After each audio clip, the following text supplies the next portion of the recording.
ওল সেদ্ধ সর্ষে বাটা দিয়ে 2 রকম সর্ষে দিয়েছি, সাদা সর্ষে, কালো সর্ষে, কাঁচা লঙ্কা, একটু হলুদ, একটু নুন সব দিয়ে বেটে তৈরি করেছি ওল সর্ষে।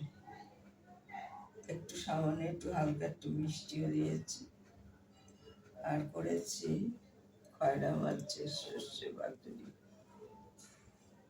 খয়রা মাছটা নুন হলুদ লঙ্কা দিয়ে ভেজে নিয়েছি। কালো জিরে ফোড়ন দিয়েছি।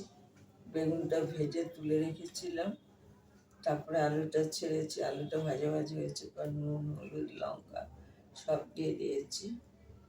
তারপর ঝোল দিয়েছি, খুব একটা দেয়নি সর্ষে বাটা, ঝোল দিয়েছি। আর নামাবার আগে সর্ষে বাটা দিয়েছি। একটু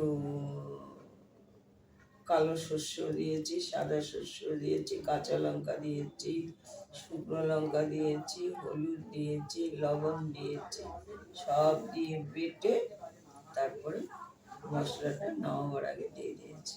তৈরি করেছি খয়রা মাছের সর্ষে পাতুরি।